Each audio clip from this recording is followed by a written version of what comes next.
भ्यो नमः। श्रीमदानंदतीर्थ भगवत्पादाचार्य गुरुभ्यो नमः। हरि ओम।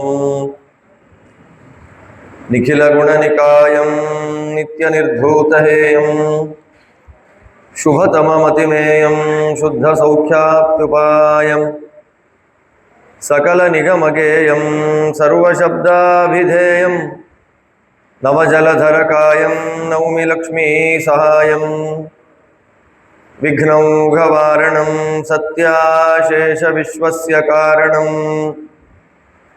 करुणासिन्धुमानन्दतीर्थबन्धुं हरिं भजे। अभ्रमं भङ्गरहितं अजडं विमलं सदा आनन्दतीर्थमतुलं भजे तापत्रयापहम्। भवति यदनुभावादेडमूकोऽपि वाग्मी जडमतिरपि जन्तुर्जायते प्राज्ञमौलिः। सकलवचनचेतो देवता भारती सा मम वचसि निधत्तां सन्निधिं मानसे च।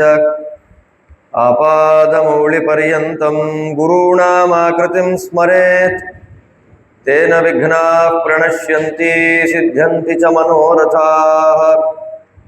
हरिः ओम। नारायणं सुरगुरुं जगदेकनाथं भक्तप्रियं सकललोकनमस्कृतं च त्रैगुण्यवर्जितमजं विभुमाद्यमीशं वन्दे भवघ्नममरासुरसिद्धवन्द्यं।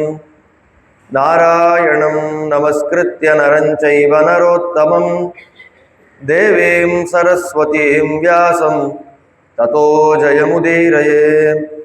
हरिः ओम। स्वस्तिस्तु सतां। ಶ್ರೀ ವೇದವ್ಯಾಸ ದೇವರು ಪ್ರತಿಯೊಬ್ಬರಿಗೂ ಕೂಡ ತತ್ವಜ್ಞಾನದ ದ್ವಾರ ಮೋಕ್ಷ ಬರಬೇಕು ಅನ್ನುವಂತಹ ಏಕಮಾತ್ರ ಕಾರಣದಿಂದ ವೇದಗಳಿಗಿಂತಲೂ ಅತ್ಯಂತ ಶ್ರೇಷ್ಠವಾದ ಯಾವ ಅರ್ಥಗಳನ್ನು ವೇದಗಳಲ್ಲಿಯೂ ಹೇಳಿಲ್ಲ ಅಂತಹ ವಿಶೇಷವಾದ ಅರ್ಥಗಳಿಂದ ಕೂಡಿದ ಶ್ರೀಮನ್ ಮಹಾಭಾರತವೆನ್ನುವಂತಹ ಸಂಹಿತೆಯನ್ನು ನಿರ್ಮಾಣ ಮಾಡ್ತಾ ಇದ್ದಾರೆ. ಮಹಾಭಾರತವನ್ನು ಬರೆದು ಅದನ್ನು ಯೋಗ್ಯರಾದಂತಹ ವ್ಯಕ್ತಿಗಳಿಗೆ ಉಪದೇಶವನ್ನು ಮಾಡಬೇಕು ನೀನು ಅಂತ ಆ ವೇದವ್ಯಾಸ ದೇವರು ತಮ್ಮ ಶಿಷ್ಯರಾದಂತಹ ವೈಶಂಪಾಯನ ಮಹಾಮುನಿಗಳಿಗೆ ಆದೇಶವನ್ನು ಮಾಡ್ತಾರೆ. ಆ ಗುರುಗಳ ಆದೇಶವನ್ನು ಸ್ವೀಕಾರ ಮಾಡಿಕೊಂಡ ವೈಶಂಪಾಯನರು ಜನಮೇಜಯ ಮಹಾರಾಜನಿಗೆ ಸರ್ಪಯಾಗದ ಸಂದರ್ಭದಲ್ಲಿ ಉಪದೇಶವನ್ನು ಮಾಡಿದಂಥ ಒಂದು ಭಾಗ ಶ್ರೀಮನ್ ಮಹಾಭಾರತ. ಜನಮೇಜಯ ಮಹಾರಾಜರು ಸರ್ಪಸತ್ರವನ್ನು ಮಾಡ್ತಾರೆ. ಪರೀಕ್ಷಿತ ಮಹಾರಾಜರಿಗೆ ಶೃಂಗಿಗಳ ಏನು ಶಾಪ ಅನ್ನೋದು ಬರುತ್ತೆ, ಆ ಶಾಪದಿಂದ ತಕ್ಷಕ ಅವರನ್ನು ಕಚ್ಚಿಬಿಟ್ಟು ಅವರ ದೇಹತ್ಯಾಗಕ್ಕೆ ಅದು ಕಾರಣ ಆಯಿತು. ನಮ್ಮಪ್ಪನ ಮರಣಕ್ಕೆ ಕಾರಣನಾದವನು ತಕ್ಷಕ ಅನ್ನುವಂತಹ ಕಾರಣದಿಂದ ಆ ದೃಷ್ಟಿಯಿಂದ ಇಡೀ ಸರ್ಪಕುಲ ಸರ್ವನಾಶ ಆಗಬೇಕು ಅನ್ನುವಂತಹ ಕಾರಣದಿಂದ ಒಂದು ವಿಚಿತ್ರವಾದ ಯಾರೂ ಕೇಳೇ ಇರದಂತಹ ಒಂದು ದೊಡ್ಡ ಘೋರವಾದ ಒಂದು ಯಾಗವನ್ನು ಮಾಡ್ತಾನೆ. ಆ ಯಾಗಕ್ಕೆ ಸರ್ಪಯಾಗ ಅಂತ ಕರೀತಾರೆ. ಒಂದೊಂದು ಸರ್ಪಗಳನ್ನು ಅದು ಹೆಸರು ಹೇಳಿ ಸ್ವಾಹ ಅಂತ ಹೇಳ್ತಾ ಇದ್ದ ಹಾಗೆ ಆ ಎಲ್ಲ ಸರ್ಪಗಳು ಅಗ್ನಿಗೆ ಬಂದು ಬಿದ್ದು ಬಿಡಬೇಕು. ಅಂತಹ ವಿಚಿತ್ರವಾದ ಅಷ್ಟು ಘೋರವಾಗಿರ್ತಕ್ಕಂಥ ಒಂದು ಯಾಗ ಅದು ಸರ್ಪಯಾಗ. ಇದೇ ರೀತಿಯಾದ ಇನ್ನೊಂದು ಯಾಗದ ಬಗ್ಗೆ ಪುರಾಣಗಳಲ್ಲಿ ನಮಗೆ ಉಲ್ಲೇಖ ಬರುತ್ತೆ. ಅದು ರಾಕ್ಷಸ ಸತ್ರ ಅಂತ. ಪರಾಶರರು ಮಾಡಿದಂತಹ ವಿಚಿತ್ರವಾದ ಒಂದು ಯಾಗ. ಅವರಪ್ಪನನ್ನ ಶಕ್ತಿ ಮಹಾಮುನಿಗಳನ್ನು ಒಬ್ಬ ರಾಕ್ಷಸ ಕೊಂದಾಕಬಿಟ್ಟ ಅನ್ನುವ ಕೋಪದಿಂದ ಎಲ್ಲ ರಾಕ್ಷಸರು ಅಗ್ನಿಕುಂಡಕ್ಕೆ ಬಿದ್ದು ಸತ್ತೋಗಲಿ ಎನ್ನುವ ಸಂಕಲ್ಪವನ್ನು ಮಾಡಿಕೊಂಡು ರಾಕ್ಷಸ ಸತ್ರವನ್ನು ಮಾಡಿದರು ಅನ್ನುವ ಉಲ್ಲೇಖವನ್ನು ವಿಷ್ಣು ಪುರಾಣದಲ್ಲಿ ನಾವು ಕಾಣ್ತಾ ಇದ್ದೇವೆ.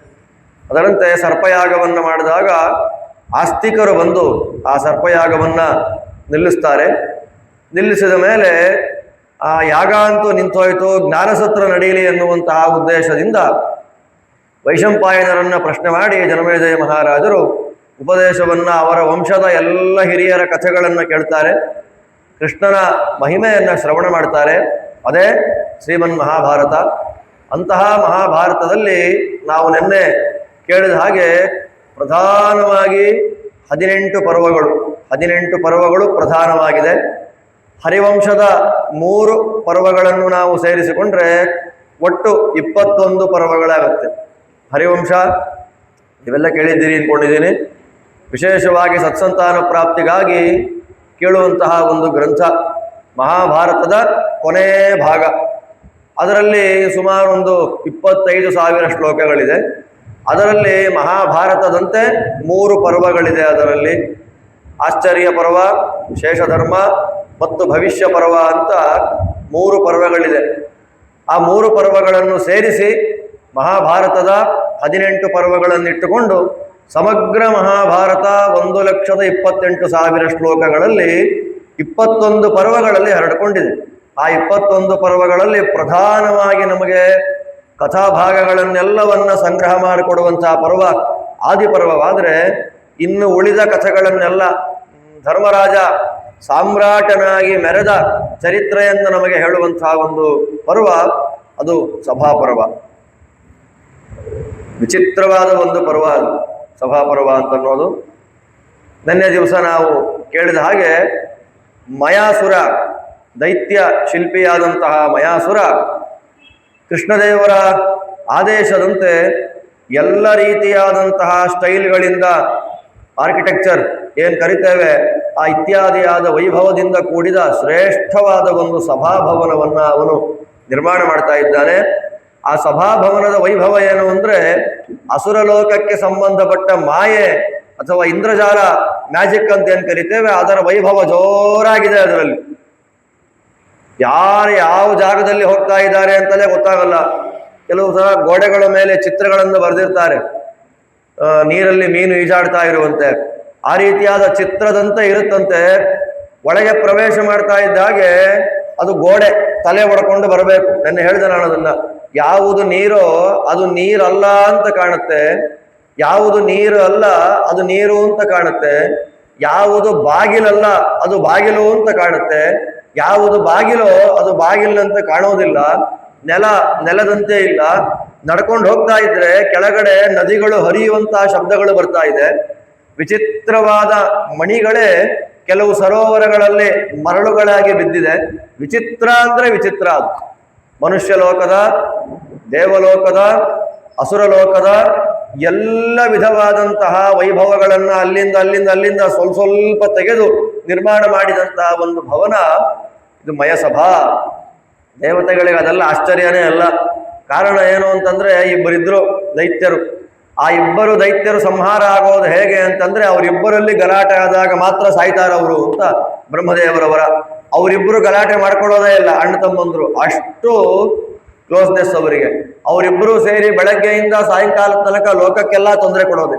ಕೊನೆಗೆ ಏನ್ ಮಾಡಬೇಕು ಅಂತ ಆಲೋಚನೆ ಮಾಡಿದಾಗ, ಪರಮ ಸುಂದರಳಾದ ಒಂದು ಹೆಣ್ಣು ಮಗಳನ್ನ ಸೃಷ್ಟಿ ಮಾಡಿ ಅವ್ರ ಮುಂದೆ ಇಟ್ರೆ ಅವಳಿಗೋಸ್ಕರ ಗಲಾಟೆ ಮಾಡ್ಕೊಂಡು ಸತ್ತು ಹೋಗ್ತಾರೆ ಅಂತ ಬ್ರಹ್ಮದೇವರು ಏನ್ ಮಾಡ್ತಾರೆ, ಅಲ್ಲಲ್ಲಲ್ಲಲ್ಲಲ್ಲಿ ಇದ್ದಂತಹ ಯಾವುದೇ ಒಂದು ಪದಾರ್ಥ ಕಾಣ್ಲಿ, ಆ ಪದಾರ್ಥದಲ್ಲಿ ಮುಖ್ಯವಾದ ಅಂಶ ಅಂತ ಏನಿದೆ ಅದನ್ನ ತೆಗೆದು, ಎಳ್ಳು ಕಾಳಿನಷ್ಟು ಸೌಂದರ್ಯವನ್ನ ತೆಗೆದು ನಿರ್ಮಾಣ ಮಾಡಿದ ಅಪ್ಸರೆ ಅವಳು ಯಾರು, ತಿಲೋತ್ತಮ ಅಂತ ಪ್ರಸಿದ್ಧಳಾದವಳು. ಅದೇ ರೀತಿಯಲ್ಲೇ ಮನುಷ್ಯ ಲೋಕದ, ದೇವಲೋಕದ, ಅಸುರಲೋಕದ ಎಲ್ಲ ವಿಧವಾದ ಒಳ್ಳೆ ಅಂಶಗಳನ್ನೆಲ್ಲ ತೆಗೆದು ಮಯಾಸುರ ನಿರ್ಮಾಣ ಮಾಡಿರುವಂತಹ ಅತ್ಯಂತ ಶ್ರೇಷ್ಠವಾದಂತಹ ಒಂದು ಭವನ ಈ ಮಯಸಭಾ. 8,000 ರಾಕ್ಷಸರು, ಕಿಂಕರರು ಅನ್ನುವಂತಹ ರಾಕ್ಷಸರು ಆ ಸಭಾಭವನವನ್ನು ಹೊತ್ತುಕೊಂಡಿರ್ತಾರೆ. ಆ ಸಭಾಭವನವನ್ನು ಯಾರೂ ಕಿತ್ಕೊಳ್ಳಿಕ್ಕಾಗೋದಿಲ್ಲ, ಯಾರೂ ನಾಶ ಮಾಡಲಿಕ್ಕಾಗೋದಿಲ್ಲ, ಯಾರೂ ಅದನ್ನ ಅತಿಕ್ರಮಣ ಮಾಡಿ ಅಪಕಾರ ಮಾಡಲಿಕ್ಕೆ ಸಾಧ್ಯನೇ ಇಲ್ಲ, ಅಪಹಾರ ಮಾಡಲಿಕ್ಕೂ ಸಾಧ್ಯ ಇಲ್ಲ. ಅಂತಹ ವಿಚಿತ್ರವಾದ ಒಂದು ಸಭಾ ಮಯಸಭಾ. 14 ತಿಂಗಳಿನಲ್ಲಿ ಆ ಮಯಸಭೆಯನ್ನ ನಿರ್ಮಾಣ ಮಾಡಿ ಕೊಟ್ಟ. ನಿರ್ಮಾಣ ಮಾಡಿದ ಮೇಲೆ ಧರ್ಮರಾಜ ಹೇಳ್ತಾನೆ, ತುಂಬಾ ಸಂತೋಷ ಆಯ್ತಪ್ಪ, ಗೃಹ ಪ್ರವೇಶವನ್ನ, ಸಭಾ ಪ್ರವೇಶವನ್ನು ನಾನು ಮಾಡ್ತೇನೆ, ವಾಸ್ತು ಪುಣ್ಯಾಹ ಇತ್ಯಾದಿಗಳನ್ನೆಲ್ಲವನ್ನು ನಾನು ಮಾಡ್ತೇನೆ, ಕಾರ್ಯಕ್ರಮ ಮುಗಿಸ್ಕೊಂಡು ನೀನು ಹೋಗಬೇಕು ಅಂತ ಅವನಿಗೆ ಹೇಳಿದ ಹಾಗೆ 10,000 ಮಂದಿ ವೇದ ಪಾರಂಗತರಾದ ಬ್ರಾಹ್ಮಣರಿಗೆ ಅನ್ನದಾನವನ್ನು ಮಾಡಿದ. ಧರ್ಮರಾಜನ ವೈಭವ ಏನು ಅಂತಂದ್ರೆ ಅವನ ಮನೆಯಲ್ಲಿ ನಿತ್ಯ ಊಟ ಆಗ್ಬೇಕಂತೆ. ನಾವು ನಿತ್ಯ ಊಟ ಮಾಡ್ತೀವಿ ಅಷ್ಟೇ. ನಮ್ಮ ನಿತ್ಯ ಊಟ ಯಾಕೆ ಅಂದ್ರೆ ನಮಗೋಸ್ಕರ ಮಾಡುವಂಥದ್ದು.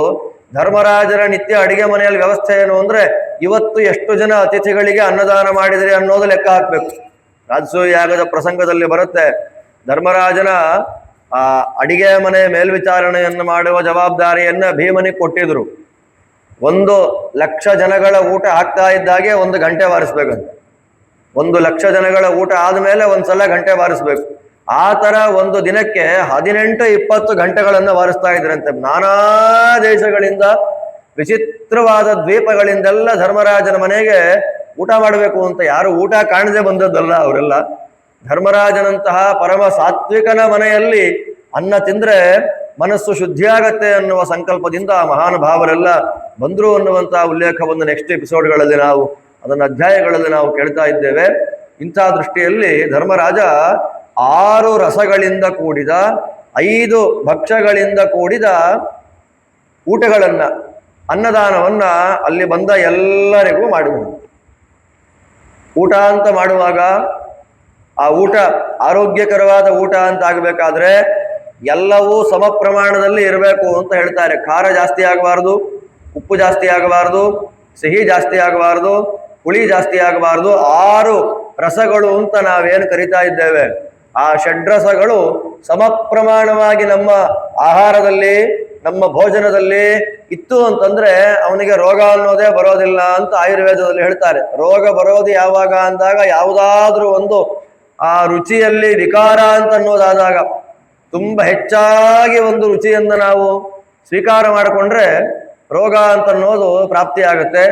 ಯಾವುದೋ ಒಂದು ಸಿಹಿಯಾಗಲಿ, ಕಹಿಯಾಗಲಿ, ಖಾರವಾಗಲಿ ಅತ್ಯಧಿಕವಾಗಿ ನಾವು ಸ್ವೀಕಾರ ಮಾಡಿಕೊಂಡಾಗ ಒಳಗೆ ಜೀರ್ಣ ಆಗದೆ ಅಜೀರ್ಣ ಪ್ರಭವಾಹ ರೋಗಾಹ ಅಂತ. ಯಾವ ಆಹಾರ ನಾವು ತಿಂದಿದ್ದು ಜೀರ್ಣ ಆಗಿಲ್ಲ, ಆ ಅಜೀರ್ಣವಾದ ಅಂಶದಿಂದಲೇ ರೋಗ ಅಂತ ಅನ್ನೋದು ಬರುತ್ತೆ ಅಂತ ಆಯುರ್ವೇದದಲ್ಲಿ ಹೇಳ್ತಾರೆ. ಅದರಂತೆ 6 ರಸಗಳನ್ನ, ಉಪ್ಪು, ಹುಳಿ, ಖಾರ, ಸಿಹಿ, ಕಹಿ ಮತ್ತು ಒಗರು, ಈ 6 ರಸಗಳನ್ನ ಸಮ ಪ್ರಮಾಣದಲ್ಲಿ ನಾನಾ ಭಕ್ಷ್ಯಗಳಲ್ಲಿ ಪ್ರಯೋಗ ಮಾಡಿ ಅಲ್ಲಿ ಬಂದವರಿಗೆಲ್ಲರಿಗೂ ಊಟ ಹಾಕಿದನಂತೆ. ಯಾವ ರೀತಿಯಾದ ಭಕ್ಷ್ಯ, ಯಾವ ರೀತಿಯಾದ ಭೋಜ್ಯ, ಸಾಮಾನ್ಯವಾಗಿ ನಮ್ಮಲ್ಲಿ ಹೇಳ್ತಾ ಇರ್ತಾರೆ ಪಂಚಭಕ್ಷ್ಯ ಪರಮಾನ್ನ ಇತ್ತು ಊಟದಲ್ಲಿ. ಪಂಚಭಕ್ಷ್ಯ ಪರಮಾನ್ನ ಅಂದ್ರೆ 5 ಸ್ವೀಟ್ ಇದ್ರೆ ಪಂಚಭಕ್ಷ್ಯ ಪರಮಾನ್ನ ಅಂತ ಅಂದ್ಬಿಡ್ತೀವಿ ನಾವು. ಪಂಚಭಕ್ಷ್ಯ ಪರಮಾನ್ನ ಅಂದ್ರೆ 5 ಸ್ವೀಟ್ಗಳು ಮಾತ್ರ ಪಂಚಭಕ್ಷ್ಯ ಪರಮಾನ್ನ ಅಲ್ಲ. 5 ರೀತಿಯಾದ ಪದಾರ್ಥಗಳು, 5 ರೀತಿಯಾದ ಪದಾರ್ಥಗಳು ಧರ್ಮರಾಜರ ಮನೆಯಲ್ಲಿ ಎಂತೆಂಥ ಊಟ ಹಾಕಿದ್ರು ಅಂತ ಇಲ್ಲಿ ಉಲ್ಲೇಖ ಬರುತ್ತೆ. ಪಂಚಭಕ್ಷ್ಯಗಳಲ್ಲಿ ಮೊದಲನೇದು ಯಾವುದು? ಭಕ್ಷ್ಯ. ಭಕ್ಷ್ಯ ಅಂದ್ರೆ ಏನು? ಸ್ವೀಟ್, ಮುರಿದು ತಿನ್ನುವಂಥದ್ದು ಭಕ್ಷ್ಯ. ಅದಾದ ಮೇಲೆ ಭೋಜ್ಯ. ಭೋಜ್ಯ ಅಂದ್ರೆ ಅನ್ನ, ಹುಳಿ, ಸಾರು ಇತ್ಯಾದಿಗಳನ್ನೆಲ್ಲ ಕಲಸ್ಕೊಂಡು ತಿನ್ನುವಂಥದ್ದು ಭೋಜ್ಯ. ಅದಾದ ಮೇಲೆ ಲೇಹ್ಯ, ಉಪ್ಪಿನಕಾಯಿ, ಈ ಚಟ್ನಿ ಇತ್ಯಾದಿಯಾದ ಪದಾರ್ಥಗಳು, ಅದು ಲೇಹ್ಯ. ಅದು ಎಲ್ಲಿರಬೇಕು? ಅಲ್ಲಿರ್ಬೇಕು, ಎಲೆಯಲ್ಲಿ ಮೇಲಿರ್ಬೇಕು. ಅದು ಅಲ್ಲಿ ಮಾತ್ರ ಇರಬೇಕು, ಮಧ್ಯ ಎಲೆಗೆ ಬರಬಾರ್ದು. ಉಪ್ಪಿನಕಾಯಿ, ಚಟ್ನಿ ಮೊದಲಾದ ಪದಾರ್ಥಗಳೆಲ್ಲ ಯಾವಾಗ ನಮಗೆ ಪ್ರಧಾನವಾಗಿ ಅದೇ ಊಟ ಆಗಿಬಿಡುತ್ತೆ, ಅನಾರೋಗ್ಯ ಅಲ್ಲಿಂದ ಆರಂಭ ಆಯಿತು ಅಂತ. ಅದಕ್ಕೋಸ್ಕರವೇ ಇಷ್ಟಿಷ್ಟೇ ಬಡಿಸಿ ಅಂತ ಹೇಳ್ತಾರೆ ಅದನ್ನೆಲ್ಲ ಮೇಲೆ. ಭಕ್ಷ್ಯ, ಭೋಜ್ಯ, ಲೇಹ್ಯ, ಅದಾದ್ಮೇಲೆ ಪೇಯ, ಕುಡಿಯುವಂಥದ್ದು. ಈ ಪಾಯಸ, ಪರಮಾನ್ನ, ಪಾನಕ, ರಸ, ಜ್ಯೂಸ್ ಮೊದಲಾದ ಪದಾರ್ಥಗಳನ್ನೆಲ್ಲ ಪೇಯ ಅಂತ. ಇನ್ನೂ ಕೆಲವನ್ನ ಚಪ್ಪರಿಸಿಕೊಂಡು ತಿನ್ನೋದು ಅಂತ ಇರುತ್ತೆ. ಶಬ್ದ ಮಾಡ್ತಾ, ಪಕ್ಕದಲ್ಲಿ ಕೂತವ್ರಿಗೂ ಶಬ್ದ ಮಾಡ್ತಾ, ನಾವು ಶಬ್ದ ಮಾಡ್ತಾ ಚಪ್ಪರಿಸಿಕೊಂಡು ತಿನ್ನುವಂಥದ್ದನ್ನ ಚೋಷ್ಯ ಅಂತ ಕರೀತಾರೆ. ಮಾವಿನ ಹಣ್ಣುಗಳನ್ನೆಲ್ಲ ಹಾಗೆ ಹಾಕ್ಬಿಡೋದು, ಆ ಓಟೆಗಳನ್ನೆಲ್ಲ ಹಾಗೆ ಶಬ್ದ ಮಾಡ್ತಾ ತಿಂದ್ರೆ ಪರಮಾನಂದ. ತಿನ್ನೋನಿಗೆ ಕಣ್ಣಿಗೂ ಆನಂದ, ಕಿವಿಗೂ ಆನಂದ, ನಾಲಿಗೆಗೂ ಆನಂದ, ಮೂಗಿಗೂ ಪರಮಾನಂದ. ಆದ್ದರಿಂದ ಪಂಚಜ್ಞಾನೇಂದ್ರಿಯಗಳಿಗೂ ಪರಮಾನಂದವನ್ನು ಕೊಡುವ ಪದಾರ್ಥಗಳನ್ನ ಚೋಷ್ಯ ಅಂತ, ಅದನ್ನು ಹಾಗೆ ಎಳೆದು ಶಬ್ದ ಮಾಡ್ತಾ ತಿನ್ನೋದು. ಹಾಗೆ ಅದು ಮುಟ್ಟಿದಾಗಲೂ ಆನಂದ ಆಗಬೇಕಂತೆ, ಕಣ್ಣಲ್ಲಿ ನೋಡಿದಾಗಲೂ ಆನಂದ ಆಗಬೇಕಂತೆ, ಶಬ್ದ ಮಾಡುವಾಗ ಕಿವಿಗೂ ಆನಂದ ಆಗಬೇಕಂತೆ, ಘಬಘಬ ಅಂತ ಪರಿಮಳ ಮೂಗಿಗೆ ಆನಂದ ಆಗಬೇಕಂತೆ, ನಾಲ್ಕಿಕ್ಕೂ ಆನಂದ ಆಯಿತು ಅಂದ್ರೆ ನಾಲಿಗೆಗೆ ಆನಂದ ಆಗೇ ಆಗುತ್ತೆ. ಹಾಗೆ 5 ಇಂದ್ರಿಯಗಳಿಗೆ ಐದೋ ಜ್ಞಾನೇಂದ್ರಿಯಗಳಿಗೆ ಪರಮಾನಂದ ಕೊಡುವಂತ ಒಂದು ಪದಾರ್ಥ ಯಾವುದು ಅಂತ ಕೇಳಿದ್ರೆ ಟೀಕಾಕೃತ್ಪಾದರು ಚಕ್ಲಿ ಅಂತ ಹೇಳ್ತಾರೆ. ಇಷ್ಟುದ್ದ ಇರುತ್ತಲ್ಲ ಚಕ್ಕುಲಿ, ಅದನ್ನ ಮುಟ್ಟಿದಾಗ ಒಂಥರ ಆನಂದ ಆಗುತ್ತೆ. ಅಂದ್ರೆ ಪಂಚಜ್ಞಾನೇಂದ್ರಿಯಗಳಿಗೆ ಒಂದೊಂದಕ್ಕೆ ಒಂದೊಂದು ವಿಷಯ ಇಷ್ಟ ಆಗತ್ತೆ ಅಂತಿಲ್ಲ, ಐದೋ ವಿಷಯ ಇಂದ್ರಿಯಗಳಿಗೆ ಒಂದೇ ವಿಷಯ ಇಷ್ಟ ಆಗಬಹುದು ಅನ್ನೋದಕ್ಕೆ ಒಂದು ಉದಾಹರಣೆ. ಅದನ್ನು ಮುಟ್ಟಿದಾಗ ಮುರುಮುರು ಅಂತಿರುತ್ತೆ, ಅದು ಆನಂದ ಆಗ ಸ್ವಲ್ಪ. ಅದು ಮುರಿಯುವಾಗ ಕಿವಿಗೆ, ಅದಕ್ಕೆ ಕೃಷ್ಣ ಜನ್ಮಾಷ್ಟಮಿ ದಿನ ಚಕ್ಲಿ ಇಕ್ಲಿ ಎಲ್ಲ ಮಾಡಿಬಿಟ್ಟು ನಾಳೆ ಬೆಳಗ್ಗೆ ತನಕ ಇಟ್ಟರೆ ಬೇಜಾರಾಗೋಗುತ್ತೆ ಅಂತ ಕೃಷ್ಣ ಹುಟ್ಟೋ ಮೊದಲೇ ಅರ್ಘ್ಯ ಕೊಟ್ಟು ತಿನ್ಬಿಡೋದು 7:30 ಉಪ್ಪಿಟ್ಟು ಜೊತೆ ಚಕ್ಲಿನ. ಬೈತಾರೆ ದೊಡ್ಡವರು, 7:30 ತಿನ್ಬೇಡ್ರಪ್ಪ, ಕತ್ತಲಾಯ್ತು ಅಂದ್ರೆ ಮಾತ್ರ ಕೃಷ್ಣ ಹುಟ್ಟಬೇಕು ಅಂತ ನಿಯಮ ಇಲ್ಲ. ಕೃಷ್ಣ ಹುಟ್ಟಿದ ರಾತ್ರಿಗೆ ಚಂದ್ರೋದಯವಾದ ಮೇಲೆ, ಚಂದ್ರೋದಯ ಆಗುವಂಥದ್ದು ಮಧ್ಯರಾತ್ರಿಗೆ, ಅವನಿಗೋ ಚಕ್ಲಿ ಮೆತ್ತಗಾಗೋಗುತ್ತೆ ಅಂತ ಹೇಳಿ ನೀವು ಬೇಗ ತಿಂದುಬಿಟ್ರೆ ನಮ್ಮ ಸಂಸಾರದ ಮೆತ್ತುವಿಕೆಯನ್ನು ಯಾರೂ ಮಾಡೋದೇ ಇಲ್ಲ ಅಷ್ಟೇ. ಆದ್ದರಿಂದ ಪದಾರ್ಥಗಳನ್ನ ಹೇಗೆ ಬಡಿಸಬೇಕು, ಹೇಗೆ ಊಟ ಮಾಡಬೇಕು, ಯಾವ ರೀತಿಯಲ್ಲಿ ಬಡಿಸುವವರು ಹೇಗೆ ಬಡಿಸಬೇಕು, ಊಟ ಮಾಡುವವನ ಯೋಗ್ಯತೆ ಹೇಗಿರಬೇಕು, ಎಲ್ಲಕ್ಕೂ ನಮ್ಮಲ್ಲಿ ನಿಯಮಗಳನ್ನು ಚೆನ್ನಾಗಿ ಹಾಕೊಟ್ಟಿದ್ದಾರೆ. ಅಷ್ಟು ಸುಂದರವಾದ ನಿರೂಪಣೆ ನಮ್ಮ ಪ್ರಾಚೀನ ಗ್ರಂಥಗಳಲ್ಲಿ ನಾವು ಕಾಣ್ತಾ ಇದ್ದೇವೆ. ಬಡಿಸೋನು ಹೇಗೆ ಬಡಿಸ್ಬೇಕು ಅಂತ ಇದೆ. ಊಟ ಮಾಡುವವನು ಹೇಗೆ ಇರಬೇಕೋ ಬಡಿಸುವವನೂ ಹಾಗೆ ಇರಬೇಕು ಅಂತ ಶಾಸ್ತ್ರ. ತಾಂಬೂಲ ಎಷ್ಟು ತಿನ್ನಬೇಕು ಅಂತ ಶಾಸ್ತ್ರ, ಭಕ್ಷ್ಯಗಳನ್ನು ಎಷ್ಟು ತಿನ್ನಬೇಕು ಅಂತ ಶಾಸ್ತ್ರ. ಬಡಿಸ್ತಾ ಇರ್ತಾರೆ, ಬಡಿಸುವಾಗ ನಮ್ಗೆ ಎದುರುಗಡೆ ಒಬ್ಬ ಕೂತಿರ್ತಾನೆ, ಅವನ ಮೇಲೆ ನಮಗೇನೋ ಕೋಪ ಅಥವಾ ಪ್ರೀತಿ, ತಗೋ ಅಂತ 4 ಸೌಟ್ ಹಾಕ್ಬಿಡೋದು, ಅವನು ಹಾಗೇ ಸೈಡಿಗೆ ಮಾಡಿಬಿಡ್ತಾನ. ಅದರಿಂದ ಬಡಿಸುವಾಗ ಪ್ರೀತಿ ದ್ವೇಷಗಳಿಗೆ ಅವಕಾಶ ಇಲ್ಲ. ಬಡಿಸುವಾಗ ಹೇಗೆ ಬಡಿಸ್ಬೇಕಂತೆ ಶಾಸ್ತ್ರ ಆದೇಶ ಮಾಡುತ್ತೆ. ಊಟ ಮಾಡುವಂತಹ ವ್ಯಕ್ತಿಯ ಮನಸ್ಥಿತಿಗೆ, ಅವನ ಇಚ್ಛೆಗೆ ಅನುಗುಣವಾಗಿ ಊಟ ಬಡಿಸ್ಬೇಕು. ನನಗಿಷ್ಟ ಅಂತೇಳಿ ತಿನ್ರಿ, ಪರವಾಗಿಲ್ಲ, ಬೇಕಾದಷ್ಟಿದೆ, ನೀವು ತಿನ್ಬಿಟ್ರೆ ಖಾಲಿನೇ ಆಗಲ್ಲ, ಅಲ್ಲಿ ತಿನ್ನಿ ಬೇಗ ಅಂತ ಹೇಳಿ ವ್ಯಂಗ್ಯ ಮಾಡ್ತಾ ಚುಚ್ಚು ಮಾತುಗಳನ್ನ ಆಡ್ತಾ ತಿನ್ರಿ ಅಂತ ಹಾಕೋದು. ಅದೇ ಇವನು 2ನೇ ಪಂಕ್ತಿಯಲ್ಲಿ ಕೂತಾಗ ಅವನು ಬಡಸಕ್ ಬಂದ್ರೆ, ಬೇಡಪ್ಪ ನಂಗೆ ಇಷ್ಟು ತಿನ್ನಕ, ಇವನು ಮಾತ್ರ ಬಡಿಸ್ಬೋದು, ಅವನಿಗೆ ಯಾರು ಬಡಿಸ್ಬಾರ್ದು. ಶಾಸ್ತ್ರ ಆದೇಶ ಮಾಡುತ್ತೆ, ಊಟ ಮಾಡುವವರ ಯೋಗ್ಯತೆಗೆ ಅನುಗುಣವಾಗಿ ಆಹಾರಗಳನ್ನ ಬಡಿಸ್ರಿ. ಅದು ಪಂಚಭಕ್ಷ್ಯಗಳು ಪರಮಾನ್ನದ ಜೊತೆಯಲ್ಲಿ 6 ರಸಗಳಿಂದ ಕೂಡಿದ್ದಾಗ ಆ ಊಟ ಪರಮ ಸುಂದರವಾದ ಆರೋಗ್ಯಕರವಾದ ಊಟ. ನಮ್ಮನೆಗೆ ಯಾರಾದರೂ ಸಮಾರಾಧನೆ ಮಾಡಿದ್ವಿ, ಊಟದ ಸಮಾರಾಧನೆ ಇತ್ತು, ಸಮಾರಾಧನೆ ಆದಾಗ ಊಟಕ್ಕೆ ಬಂದ್ರು, ಊಟಕ್ಕೆ ಬಂದಾಗ ಇನ್ನೂನು ಅವರು ತವ್ವೆ ಅನ್ನನೇ ತಿಂದಿರಲ್ಲ, ಆಪೋಷಣವೇ ತಗೊಂಡಿರಲ್ಲ, ಅಡಿಗೆ ಹೇಗಿದೆ ಅಂತ ಕೇಳ್ತಾ ಇರ್ತಾರೆ ಬಂದು ಸ್ವಲ್ಪ. ಆಗಲೇ ಇನ್ನು ಅನ್ನನೇ ತಿಂದಿರಲ್ಲ, ಅಡಿಗೆ ಹೇಗಿದೆಯೋ ಏನೋ ಗೊತ್ತಿಲ್ಲ, ನಿಧಾನವಾಗಿ ಊಟ ಮಾಡಿ ನೀವು ಅಂತ. ಪಾಪ ಇವರು ಕೂಡ ಬಿಡೆ ಮಾಡ್ಕೋಬಾರ್ದು, ತುಂಬಾ ಚೆನ್ನಾಗಿದೆ, ಏನು ತಿಂದೇ ಇಲ್ಲ ಇನ್ನೊಂದು, ತುಂಬಾ ಚೆನ್ನಾಗಿದೆ ರೀ ಅಡಿಗೆ ಅಂತ ಹೇಳ್ತಾ ಇರ್ತಾರೆ. ವೇದವ್ಯಾಸರು ಮಹಾಭಾರತದಲ್ಲೇ ಹೇಳ್ತಾರೆ, ಅನುಶಾಸನ ಪರ್ವದಲ್ಲಿ, ನಮ್ಮ ಮನೆಗೆ ಯಾರಾದ್ರೂ ಮಧ್ಯಾಹ್ನವೋ ರಾತ್ರಿಯೋ ಊಟಕ್ಕೆ ಬಂದಾಗ ಆ ಊಟ ಹೇಗಿತ್ತು ಅಂತ ಯಾರಾದ್ರೂ ಕೇಳಿದ್ರೆ, ನಾಳೆ ಬೆಳಗ್ಗೆ ಅವನು ಸಿಕ್ಕಿದ ಮೇಲೆ ನೆನ್ನೆ ಊಟ ಮಾಡಿ ಚೆನ್ನಾಗಿತ್ತು ಅಂತ ಹೇಳ್ಬೇಕು ಶಾಸ್ತ್ರ. ಅನ್ನ ಸರಿಯಾಗಿ ಜೀರ್ಣವಾಗಿದ್ರೆ ಮಾರನೇ ದಿನ ಬೆಳಗ್ಗೆ ಯಾವುದೇ ರೀತಿಯಾದ ತೊಂದರೆಗಳಿಲ್ಲದೆ ಪ್ರವೃತ್ತಿಗಳಾದ್ರೆ ಮಾತ್ರ ನೆನ್ನೆ ತಿಂದ ಅನ್ನ ಸರಿಯಾಗಿತ್ತು. ಜೀರ್ಣಂ ಅನ್ನಂ ಪ್ರಶಂಸಂತಿ, ವ್ಯಾಸರು ಹೇಳಿದ ಮಾತು. ಅನ್ನ ಜೀರ್ಣವಾದಾಗ ಮಾತ್ರ, ಇಲ್ಲ ಅವ್ರ ಮುಖದ ಮುಂದೆ ತುಂಬಾ ಚೆನ್ನಾಗಿದ್ದಾರೆ ಅಂತೇಳಿ ರಾತ್ರಿ ಏನ್ ಹಾಕಿದ್ರು ಅದಕ್ಕೆ ತಿಂದುಬಿಟ್ಟೆ, ಹೊಟ್ಟೆ ಎಲ್ಲ ಉಬ್ಬರ ಹೋಗಿದೆ, ಏನ್ ಬಿಸಿ ನೀರು ಕುಡಿದ್ರು ಕಡಿಮೆ ಆಗ್ತಿಲ್ಲ, ಅಲ್ಲಿ ಊಟಕ್ಕೆ ಹೋಗಿದ್ದೆ ರೀ, ರಾತ್ರಿ ಎಲ್ಲ ನಿದ್ದೆ ಹಾಳಾಗೋಯ್ತು ಅಂತ ಮುಖದ ಮುಂದೆ ತುಂಬಾ ಚೆನ್ನಾಗಿತ್ತು ಅಡಿಗೆ ಅನ್ನೋದು. ಮಾರನೇ ದಿನ ಬೆಳಗ್ಗೆ ಒದ್ದಾಡೋದು ಬಹಳ ಕಷ್ಟ ಆಯ್ತು ನನಗೆ. ವ್ಯಾಸರಂತಾರೆ, ಮಾರನೇ ದಿನ ಸಿಗ್ತಾನಲ್ಲ ಅವಾಗ ಹೇಳೋವನಿಗೆ, ತುಂಬಾ ಚೆನ್ನಾಗಿತ್ತು ನಿನ್ನ ಮನೆ ಊಟ, ಪೂರ್ಣವಾಗಿ ಜೀರ್ಣ ಆಗಿದೆ ಅಂತ. ಆ ರೀತಿಯಾದ ಷಡ್ರಸೋಪೆ, ಸಮ ಪ್ರಮಾಣದ 6 ರಸಗಳಿಂದ ಕೂಡಿದ 5 ಪಂಚಭಕ್ಷ್ಯಗಳಿಂದ ಕೂಡಿದ ಅನ್ನವನ್ನ ಪ್ರತಿಯೊಬ್ಬರಿಗೂ ಧರ್ಮರಾಜ ಹಾಕಿದ ಮೇಲೆ, ನಿನ್ನೆ ನಾನು ಹೇಳಿದ ಹಾಗೆ ತಾಳವಾದ್ಯಕಾರರು, ಹಲ್ಲರು ಅಂತ ಬರ್ತಾರೆ ಕೆಲವರು, ಮಲ್ಲರು ಅಂತ ಕೆಲವರು. ಮಲ್ಲರು ಅಂತಂದ್ರೆ ಈ ಯುದ್ಧ ಮಾಡುವಂಥವ್ರು. ರಾಜರುಗಳು ಸಿಂಹಾಸನದ ಮೇಲೆ ಕೂತಿದ್ದಾಗ ಎದುರುಗಡೆಯಲ್ಲಿ ಮರಳು ಹಾಕಿರ್ತಾರೆ, ಮರಳ ಮೇಲೆ ಜಟ್ಟಿ ಕಾಳಗ ಅಂತ ಗುದ್ದಾಡುವಂಥದ್ದು, ಅವರನ್ನ ಮಲ್ಲರು ಅಂತ ಕರೀತಾರೆ. ಇನ್ನು ಕೆಲವರು ಹಲ್ಲರು ಅಂತ ಇರ್ತಾರೆ, ಹಲ್ಲ ಅಂತ ಅವ್ರ ಹೆಸರು. ಇವಾಗ ಯಾರಿಲ್ಲ ಹಲ್ಲರು. ಹಲ್ಲರು ಅಂತಂದ್ರೆ ನಾನಾ ವಾದ್ಯಗಳನ್ನ ಬೇರೆ ಬೇರೆ ಬೇರೆ ಬೇರೆ ಇನ್ಸ್ಟ್ರೂಮೆಂಟ್ಗಳನ್ನ ಚೆನ್ನಾಗಿ ನುಡಿಸುವ ಸಾಮರ್ಥ್ಯವಂತರನ್ನ ಹಲ್ಲರು ಅಂತ ಕರೀತಾರೆ. ಕೆಲವರಿಗೆ ತಾಳ ತಟ್ಟೋದ್ರಲ್ಲೇ ಆನಂದ, ಇನ್ನು ಕೆಲವರಿಗೆ ಜಾಕ್ಟೆ ಹೊಡೆಯೋದ್ರಲ್ಲಿ ಆನಂದ, ಇನ್ನೂ ಕೆಲವರಿಗೆ ಶಂಖ ಊದೋದ್ರಲ್ಲಿ ಆನಂದ.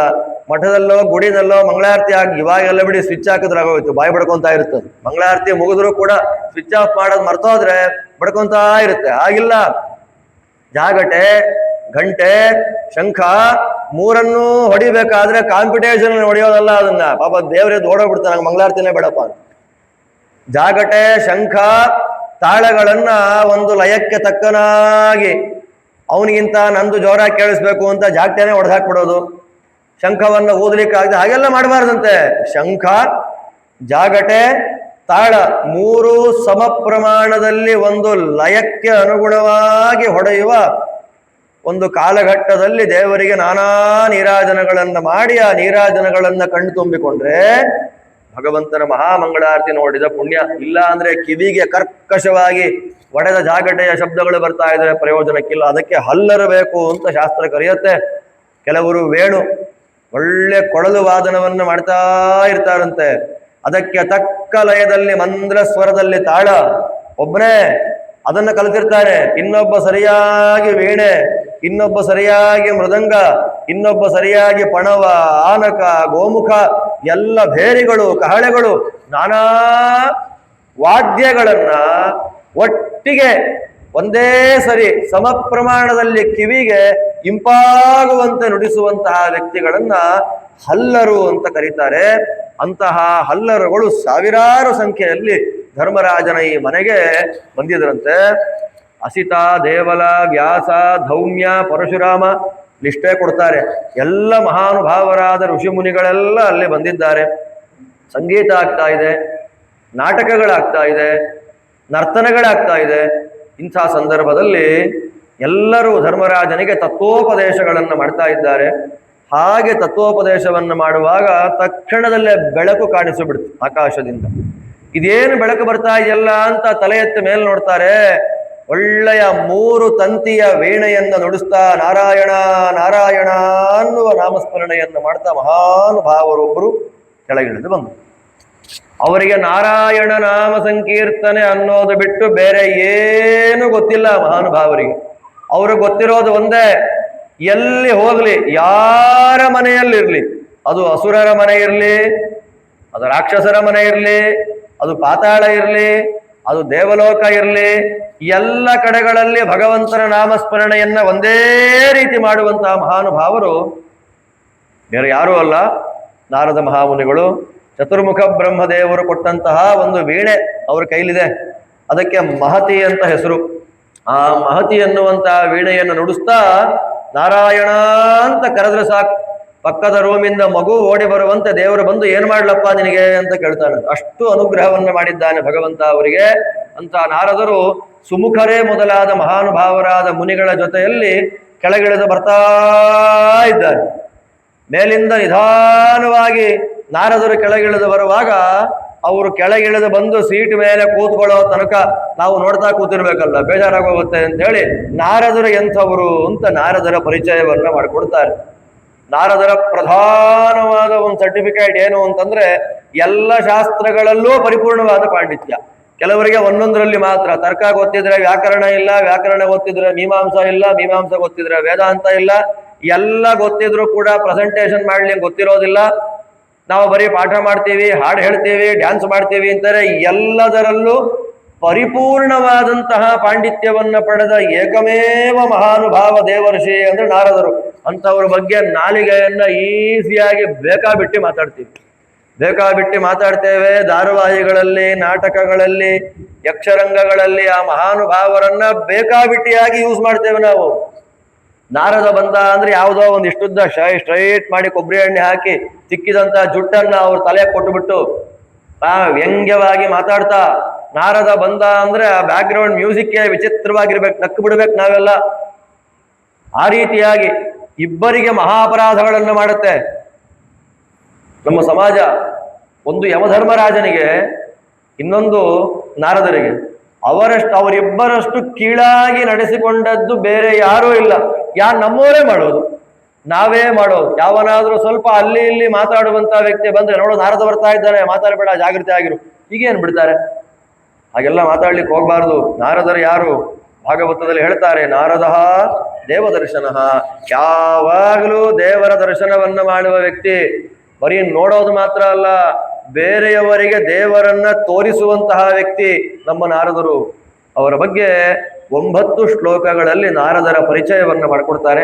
9 ಶ್ಲೋಕ ಹೇಳ್ತಾ ಹೋದ್ರೆ 5 ದಿನ ಆಗೋಗುತ್ತೆ, ಸಭಾಪರ್ವ ಮುಗಿಸ್ಬೇಕು. ಆದ್ದರಿಂದ ನಾರದರ ವೈಭವ ಏನು ಅಂತಂದ್ರೆ, ಆರಂಭದಲ್ಲಿ ನಾರದರು ವೇದೋಪನಿಷದಾಂ ವೇತ್ತ, ಸಕಲ ವೇದಗಳನ್ನ ಸಕಲ ಉಪನಿಷತ್ತುಗಳನ್ನ ಅರ್ಥಸಹಿತವಾಗಿ ಅಧ್ಯಯನವನ್ನ ಮಾಡಿದ ಮಹಾನುಭಾವರು ನಾರದರು. ಇತಿಹಾಸ ಪುರಾಣಜ್ಞ, ಇತಿಹಾಸ ಪುರಾಣ ಅದ್ರ ಬಗ್ಗೆ ಎಲ್ಲ ಗೊತ್ತಿದೆ.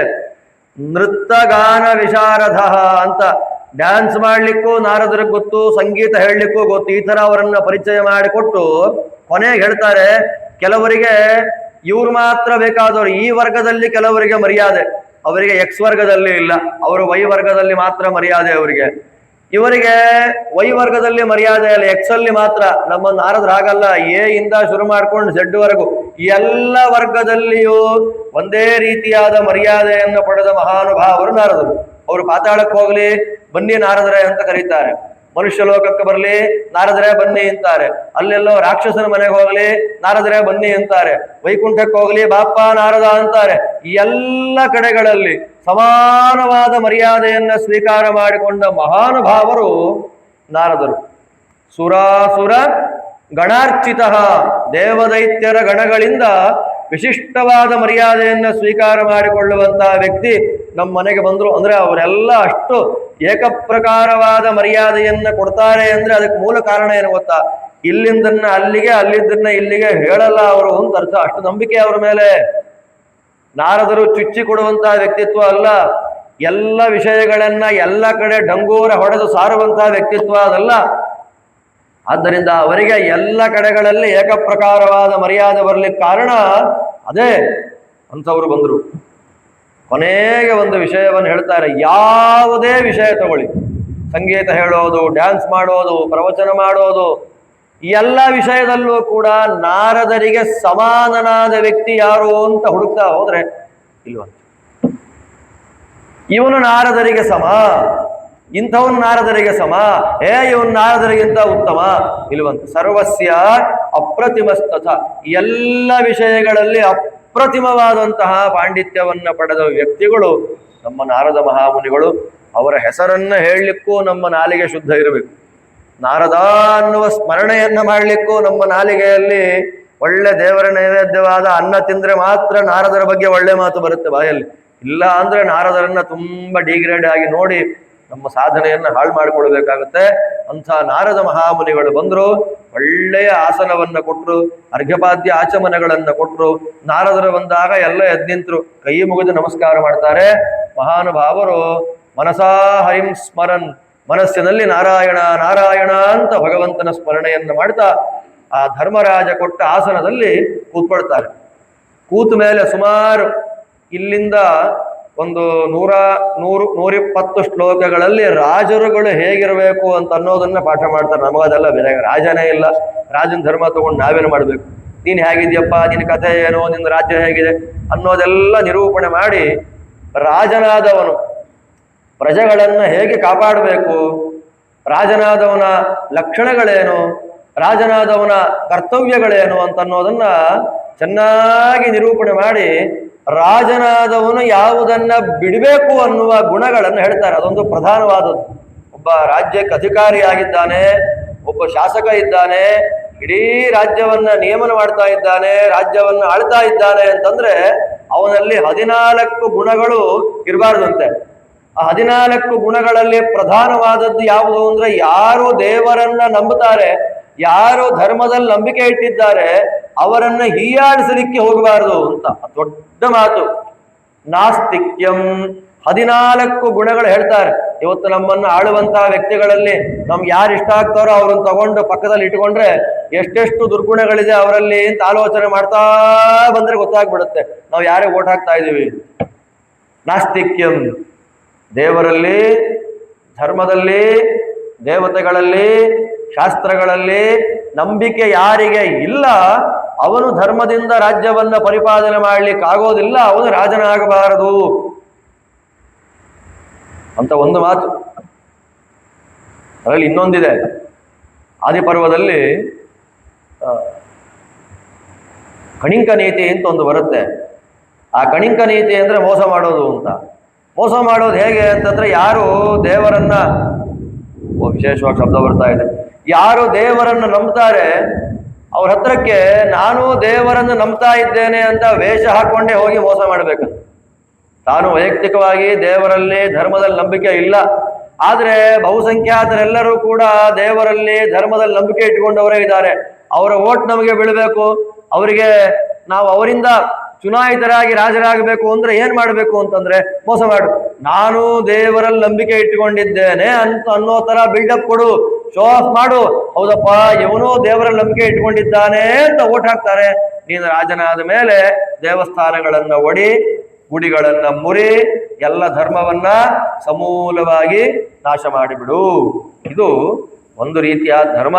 ರಾಜನಾದವನು ನಾಸ್ತಿಕನಾಗಬಾರದಂತೆ, ರಾಜನಾದವನು ಯಾವತ್ತಿಗೂ ಕೂಡ ಅನೃತಂ ಸುಳ್ಳು ಹೇಳಬಾರದಂತೆ, ರಾಜನಾದವನಿಗೆ ಯಾವಾಗಲೂ ಕೂಡ ಮೋಸ ಮಾಡುವ ಬುದ್ಧಿ ಇರಬಾರ್ದಂತೆ, ರಾಜನಿಗೆ ಕೋಪ ಅಂತ ಅನ್ನೋದು ಬರಬಾರದಂತೆ, ಸಜ್ಜನರು ಜ್ಞಾನಿಗಳನ್ನ ನೋಡದೆ ರಾಜ ಇರಬಾರದಂತೆ, ರಾಜನಿಗೆ ಆಲಸ್ಯ ಇರಬಾರದಂತೆ, ರಾಜನಾದ ವ್ಯಕ್ತಿ ಉಪಕಾರವನ್ನ ಮರಿಬಾರದಂತೆ, ರಾಜನಾಗಿರ್ತಕ್ಕಂಥ ವ್ಯಕ್ತಿ ನಾಳೆ ಮಾಡಿದ್ರಾಯ್ತು,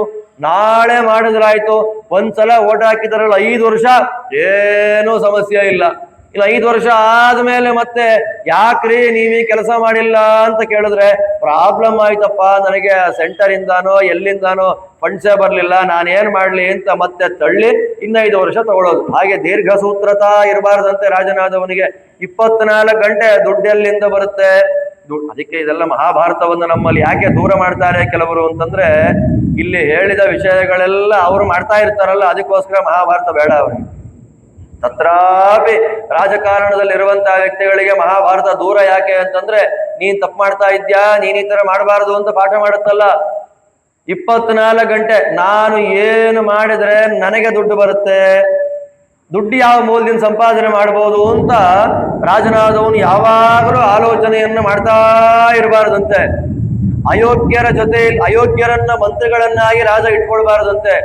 ಯಾವ ಕೆಲಸ ಮಾಡೋದ್ರಿಂದ ಪ್ರಜೆಗಳಿಗೆ ಒಳ್ಳೇದಾಗತ್ತೆ ಆ ಕೆಲಸವನ್ನ ಸ್ಟಾಪ್ ಮಾಡಬಾರದಂತೆ. ಈ ರೀತಿ 14 ದೋಷಗಳು, ರಾಜದೋಷಾಂಚತುರ್ದಶ, 14 ದೋಷಗಳನ್ನ ರಾಜನಾದವನು ಬಿಡಬೇಕು ಅಂತ ಹೇಳುತ್ತೆ. ಆ 14 ದೋಷಗಳು ನಿನ್ನಲ್ಲಿ ಇಲ್ಲ ತಾನೇ ಧರ್ಮರಾಜ ಅಂತ ನಾರದರು ಹೇಳಿ ಅವರ ಮಾತನ್ನ ನಿಲ್ಲಿಸ್ತಾರೆ. ನಾರದರು ಮಾತನ್ನ ನಿಲ್ಲಿಸಿದ ನಂತರ ಧರ್ಮರಾಜ ಕೇಳ್ತಾನೆ, ಸ್ವಾಮಿ ನೀವೆಲ್ಲಾ ಕಡೆ ಓಡಾಡುವಂತವ್ರು, ಸಂಚಾರ ಮಾಡದೆ, ಊರು ತಿರುಗದೆ, ಯಾತ್ರೆಯನ್ನ ಮಾಡದೆ ಇರುವಂತಹ ವ್ಯಕ್ತಿಗಳ ಮುಂದೆ ನಾವು ಎಷ್ಟು ಬೇಕಾದ್ರೂ ಬಿಲ್ಡಪ್ ಕೊಡ್ತಾ ಇರ್ಬೋದು. ಬಾವಿಯ ಒಳಗಿರುವಂತಹ ಕಪ್ಪೆ ಜೋರಾಗಿ ಮಾತಾಡ್ತಿರುತ್ತೆ, ನಂತರ ಶಬ್ದ ಇನ್ಯಾರೂ ಮಾಡೋದಿಲ್ಲ, ಯಾಕೋ ಬರ್ತಾ ಇರುತ್ತಲ್ಲ ಅದಕ್ಕೆ ಬಾವಿ ಒಳಗಿಂದ. ಅದೇ ಹೊರಗಡೆ ಒಂದು ಸಿಂಹಗರ್ಜನೆ ಅದು ಕೇಳಬೇಕು ಅಂತಂದ್ರೆ ಬಾವಿಯಿಂದ ಅದು ಹೊರಗೆ ಬರಬೇಕು. ಬಾವಿಯಿಂದ ಹೊರಗೆ ಬಂದ್ರೆ ಮಾತ್ರ ನನ್ನ ಬಾವಿಗಿಂತ ದೊಡ್ಡದಾದ ಪ್ರಪಂಚ ಇದೆ ಅಂತ ಗೊತ್ತಾಗುತ್ತೆ ಅದಕ್ಕೆ. ಹಾಗೆ ಯಾರು ಯಾತ್ರೆ ಮಾಡಿಲ್ಲ, ಇದ್ದಲ್ಲೇ ಯಾರು ಕೂತಿದ್ದಾರೆ, ನಾನು ಕೂತ ಜಾಗವೇ ನನ್ನೂರೇ ನನಗೆ ದೊಡ್ಡದ್ದು ಅಂತ ಯಾರು ಕೂತಿದ್ದಾರೆ ಅವರಿಗೆ ಈ ನನ್ನ ಸಭೆ ತುಂಬಾ ಚೆನ್ನಾಗಿ ಕಾಣುತ್ತೆ.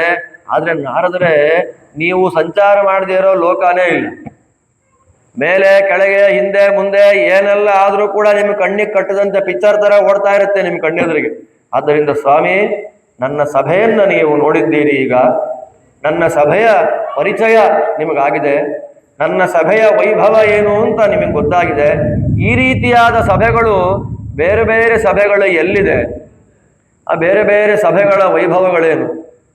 ಮುಖ್ಯವಾಗಿ ದಿಕ್ಪಾಲಕರ ಸಭೆಗಳು, ಇಂದ್ರ, ಯಮ, ವರುಣ, ಕುಬೇರ, ಎಲ್ಲರಿಗೂ ಸ್ವಾಮಿಗಳಾದ ಪಿತಾಮಹರಾದ ಬ್ರಹ್ಮದೇವರು, ಈ 5 ಜನಗಳ ಸಭಾಭವನ ಅಂತನ್ನೋದು ಅದು ಹೇಗಿರುತ್ತೆ ಅನ್ನೋದನ್ನ ನನಗೆ ಸಂಕ್ಷಿಪ್ತವಾಗಿ ನೀವು ನಿರೂಪಣೆಯನ್ನ ಮಾಡಿಕೊಡ್ಬೇಕು ಅಂತ ಪ್ರಾರ್ಥನೆಯನ್ನ ಮಾಡ್ತಾ ಇದ್ದ ಹಾಗೆ ನಾರದರು ಶುರು ಮಾಡ್ತಾರೆ.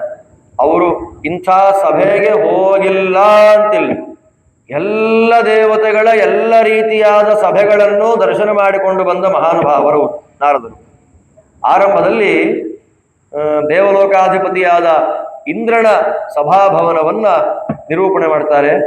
ಮುಖ್ಯವಾಗಿ ಇಂದ್ರ ಶಚೀಪತಿಯಾಗಿದ್ದಾನೆ, ಪೂರ್ವ ದಿಕ್ಕಿನ ದೇವತೆ. ವಿಶ್ವಕರ್ಮ ನಿರ್ಮಾಣ ಮಾಡಿಕೊಟ್ಟ ಸಭೆ, ಆಕಾಶದಲ್ಲಿ ಹಾರುವಂತಹ ಸಭೆ, ಸುಧರ್ಮ ಅಂತ ಕೇಳುತ್ತಾ?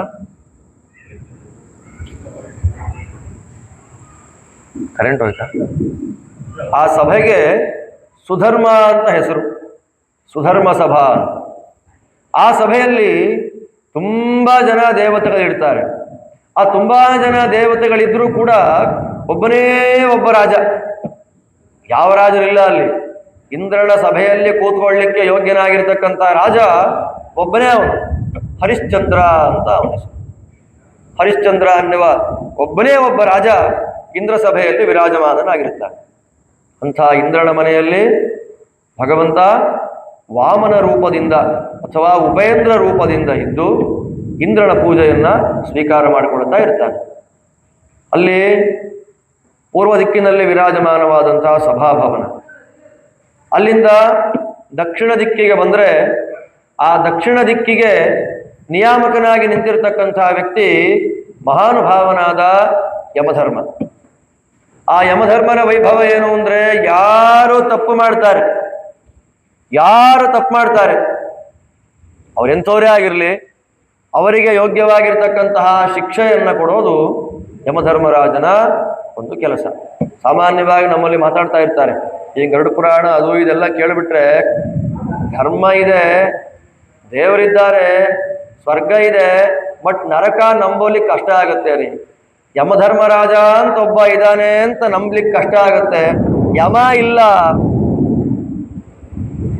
ನರಕ ಇಲ್ಲ, ಮಿಕ್ಕಿದ್ದೆಲ್ಲ ಇದೆ ಅಂತ ನಮ್ಮಲ್ಲೇ ನಾವೇ ಸಮಾಧಾನವನ್ನ ಮಾಡ್ಕೊಳ್ತಾ ಇರ್ತಕ್ಕಂಥದ್ದು. ಯಮ ಅಷ್ಟು ಸುಲಭದಲ್ಲಿ ಯಾರಿಗೂ ಕೂಡ ಹೊಡೆಯುವಂಥ ವ್ಯಕ್ತಿ ಅಲ್ಲ. ನಾವೇನು ತಪ್ಪು ಮಾಡಿದ್ದೇವೆ, ನಮ್ಮ ಪಾಪ ಹೇಗಿದೆ ಅದನ್ನ ನೋಡಿಕೊಂಡು ಅವರವರಿಗೆ ಯೋಗ್ಯವಾಗಿರ್ತಕ್ಕಂತಹ ಶಿಕ್ಷೆಯನ್ನು ಕೊಡತಕ್ಕಂತಹ ವ್ಯಕ್ತಿ ಯಮಧರ್ಮ ಹೊರತು ಎಲ್ಲರಿಗೂ ಕೂಡ ಬೇಕು ಅಂತ ಹೊಡೆಯುವಂತಹ ರಾಕ್ಷಸಾಕಾರದ ಭೂತಾಕಾರದ ವ್ಯಕ್ತಿ ನಮ್ಮ ಯಮಧರ್ಮರಾಜ ಅಲ್ಲ. ಯಮಧರ್ಮರಾಜ ಪರಮ ಸುಂದರವಾದ ರೂಪದಿಂದ ಕೂಡಿದಂತಹ ವ್ಯಕ್ತಿ ಅವನು. ದಕ್ಷಿಣ ದಿಕ್ಕಿಗೆ ಅಭಿಮಾನಿಯಾದಂತಹ ದೇವತೆ. ಅವನಿಗೋಸ್ಕರವಾಗಿ ವಿಶ್ವಕರ್ಮ ಪರಮಾದ್ಭುತವಾದಂತಹ ಒಂದು ಸಭಾಭವನವನ್ನ ನಿರ್ಮಾಣ ಅಂತ ಮಾಡಿಕೊಟ್ಟಿದ್ದಾನೆ. ಅಂತಹ ಯಮಧರ್ಮರಾಜನ ಸಭೆಯಲ್ಲಿ ಎಲ್ಲ ರಾಜರುಗಳು ನಾರದರಂತಾರೆ, ನೋಡಪ್ಪ, ಮುಖ್ಯವಾಗಿ ನಿಮ್ಮಪ್ಪ ಕೂತಿದ್ದಾನ ಸಭೆಯಲ್ಲಿ. ಪಾಂಡವರ ತಂದೆ ಯಾರು? ಪಾಂಡು ಮಹಾರಾಜ. ಯಮಧರ್ಮರಾಜರ ಸಭೆಯಲ್ಲಿ ಎದ್ದು ಕಾಣುವಂತಹ ವ್ಯಕ್ತಿತ್ವ ಯಾರದ್ದು ಅಂತಂದ್ರೆ ಅದು ಪಾಂಡು ಮಹಾರಾಜರದ್ದು. ಪಿತೃದೇವತೆಗಳಿದ್ದಾರೆ, ಅನೇಕ ರಾಜರುಗಳಿದ್ದಾರೆ. ಆ ಅನೇಕ ರಾಜರುಗಳಲ್ಲಿ ಮುಖ್ಯನಾದ ರಾಜ ಪಾಂಡು ಚಕ್ರವರ್ತಿ. ಇಲ್ಲಿ ರಾಮದೇವರನ್ನ ಯಾವಾಗಲೂ ಕೂಡ ಯಮಧರ್ಮರಾಜ ಪೂಜೆ ಮಾಡ್ತಾ ಇರ್ತಾನೆ. ಅದಾದ ನಂತರದಲ್ಲಿ ದಕ್ಷಿಣ ದಿಕ್ಕಿಗೆ ಬರ್ತಾರೆ. ಆ ದಕ್ಷಿಣ ದಿಕ್ಕಿಗೆ ಅಭಿಮಾನಿಯಾದಂತಹ ದೇವತೆ ವರುಣ. ಸಮುದ್ರದ ತಳದಲ್ಲಿ ಅವನ ಮನೆ. ಅಲ್ಲಿ ವರುಣನಿಂದ ಮತ್ಸ್ಯರೂಪದ ಭಗವಂತ ಪೂಜೆಯನ್ನು ಸ್ವೀಕಾರ ಮಾಡಿಕೊಳ್ತಾ ಇರ್ತಾನೆ. ಅಲ್ಲಿ ಎಲ್ಲಕ್ಕಿಂತ ಮುಖ್ಯವಾಗಿ ಅವನಿಗೆ ಪರಿವಾರದವರಾಗಿ ಶೇಷ, ವಾಸುಕಿ, ತಕ್ಷಕ ಮೊದಲಾದಂತಹ ನಾಗಗಳು ವರುಣದೇವರಿಗೆ ಪರಿವಾರ ದೇವತೆಗಳಾಗಿ ಸನ್ನಿಹಿತರಾಗಿರ್ತಾರೆ. ಅದಾದ ಮೇಲೆ ಉತ್ತರ ದಿಕ್ಕಿನ ಅಭಿಮಾನಿಯಾದಂತಹ ದೇವತೆ ಅವನು ಕುಬೇರ. ಆ ಕುಬೇರನ ಮನೆಯಲ್ಲಿ ಕಲ್ಕಿ ರೂಪದ ಭಗವಂತ ಕುಬೇರನಿಂದ ಅವನ ಪೂಜೆಯನ್ನು ಸ್ವೀಕಾರ ಮಾಡಿಸಿಕೊಳ್ತಾ ಇರ್ತಾನೆ. ಕುಬೇರನಿಗೆ ಪರಿವಾರದವರಾಗಿ ಕಿನ್ನರರು ಎನ್ನುವಂತಹ ಗಂಧರ್ವರಿದ್ದಾರಂತೆ. ಸುಮಾರು 10,000 ಜನ ಅವರೆಲ್ಲ. ಕುಬೇರನ ಮನೆಯಲ್ಲಿ ಯಾವಾಗಲೂ ಹಾಡು ಹೇಳ್ತಾ ಇರೋದೇ ಕೆಲಸ. ಅವರ ಮನೆಯಲ್ಲಿ ಭಗವಂತ ಕಲ್ಕಿ ರೂಪದಿಂದ ವಿರಾಜಮಾನನಾಗಿದ್ದಾನೆ. ಅದಾದ ನಂತರದಲ್ಲಿ ಕೈಲಾಸದಲ್ಲಿ ಭೂತಗಣಾಧಿಪತಿಗಳಾದಂತಹ ಮಹಾರುದ್ರದೇವರ ಸನ್ನಿಧಾನ ವಿಶೇಷ. ಅಲ್ಲಿ ರುದ್ರದೇವರು ನರಸಿಂಹನನ್ನ ಪೂಜೆ ಮಾಡ್ತಾ ಇದ್ದಾರೆ. ಅದಕ್ಕಿಂತಲೂ ಊರ್ಧ್ವಲೋಕದಲ್ಲಿ ಇರುವಂಥದ್ದು 50 ಕೋಟಿ ವಿಸ್ತಾರವಾದಂತಹ ಸತ್ಯಲೋಕದಲ್ಲಿ ಭಗವಂತನ ಎಲ್ಲ ಅವತಾರಗಳು.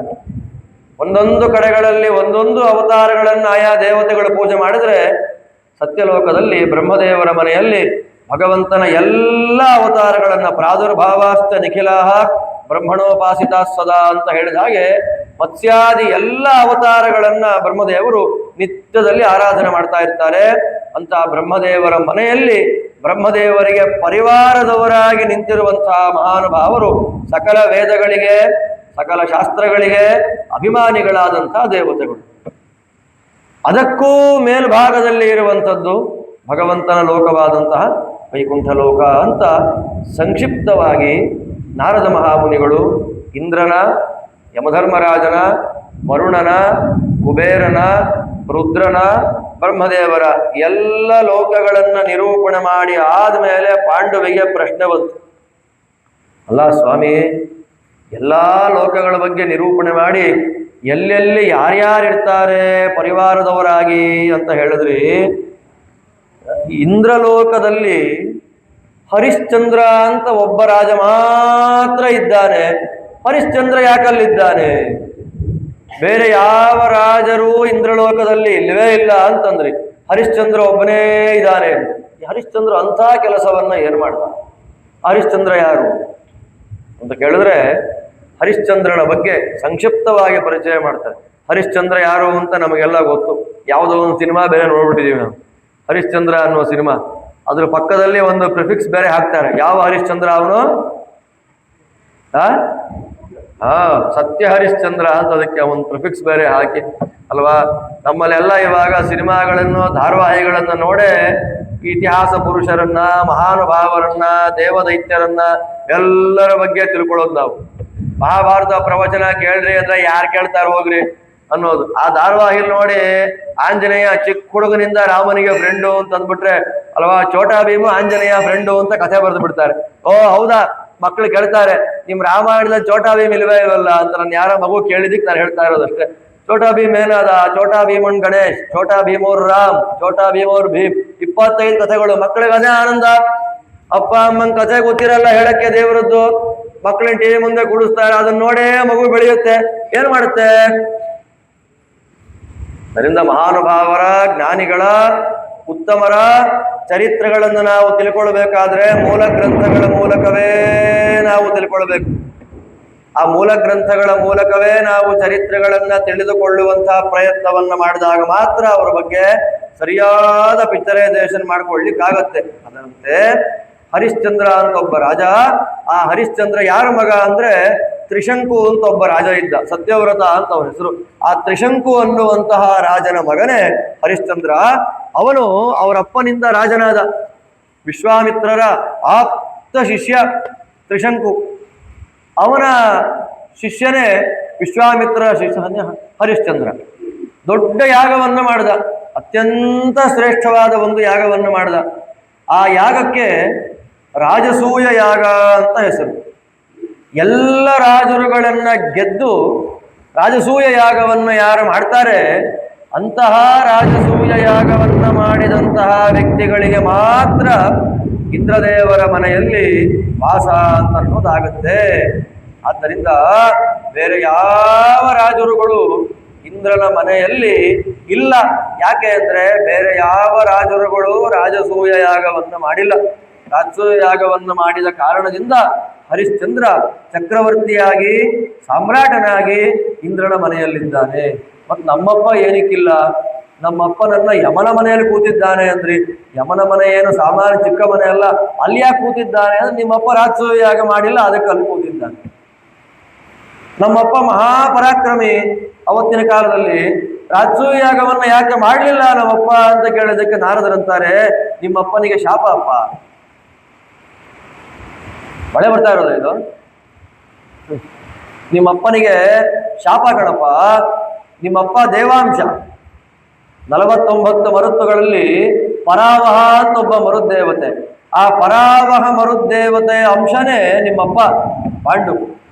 ಒಂದ್ಸಲ ಪರಾವಹ ಮರುದ್ದೇವತೆ ತಪಸ್ಸು ಮಾಡ್ತಾ ಇರ್ತಾನೆ. ತಪಸ್ಸು ಮಾಡ್ತಾ ಇರೋ ಸಂದರ್ಭದಲ್ಲಿ ಇಂದ್ರದೇವರು ಬರ್ತಾರೆ.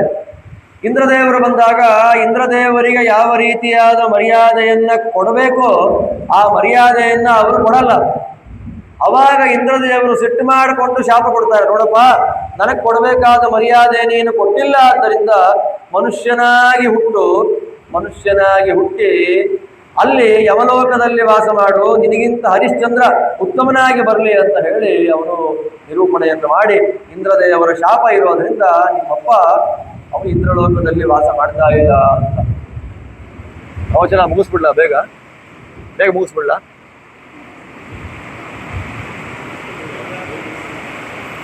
ಮಳೆ ಬರ್ತಾ ಇದೆ ಅಪ್ಪ, ಎಲ್ರಿಗೂ ಮನೆಗೆ ಹೋಗಿ ದೂರ ಲೇಟ್ ಆಗ್ಬಿಡುತ್ತೆ.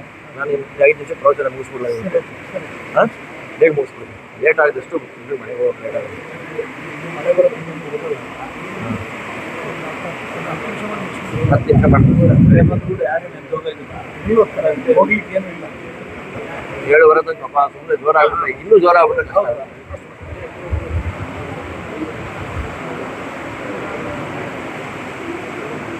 ಪರಾವಹ ಆ ಮರುದೇವತೆಗೆ ಇಂದ್ರದೇವರ ಶಾಪ ಅಂತ ಇರೋದ್ರಿಂದ ಆ ಇಂದ್ರದೇವರ ಶಾಪದಿಂದ ನಿಮ್ಮಪ್ಪ ರಾಜಸೂಯ ಯಾಗವನ್ನು ಮಾಡ್ಲಿಕ್ಕೆ ಆಗ್ಲಿಲ್ಲಪ್ಪ.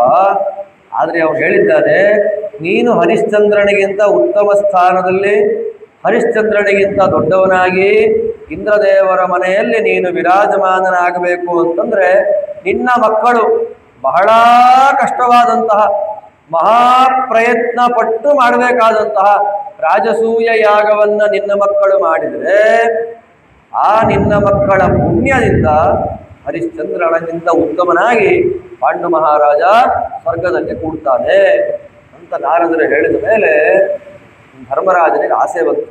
ಅಲ್ಲ, ನಮ್ಮಪ್ಪ ಒಳ್ಳೆ ಗುಣವಂತ, ನಾರದರಿಗೆ ಹೇಳಿ ಬೇರೆ ಕಳಿಸಿದ್ದಾನೆ, ನನ್ನ ಮಕ್ಕಳು ಎಲ್ಲ ದೇವತೆಗಳ ಅವತಾರ, ಒಬ್ಬೊಬ್ಬ ಒಂದೊಂದು ದೇವತೆ ಅವತಾರ, ಇವರೆಲ್ಲ ಸೇರಿ ರಾಜಸೂಯ ಯಾಗವನ್ನು ಮಾಡಿದರೆ ನಾನು ಕೂಡ ಸ್ವರ್ಗಕ್ಕೆ ಹೋಗ್ಬೋದೇನೋ ಅಂತ ಆಸೆಯಿಂದ ನಮ್ಮಪ್ಪ ಹೇಳಿ ಬೇರೆ ಕಳಿಸಿಬಿಟ್ಟಿದ್ದಾನೆ.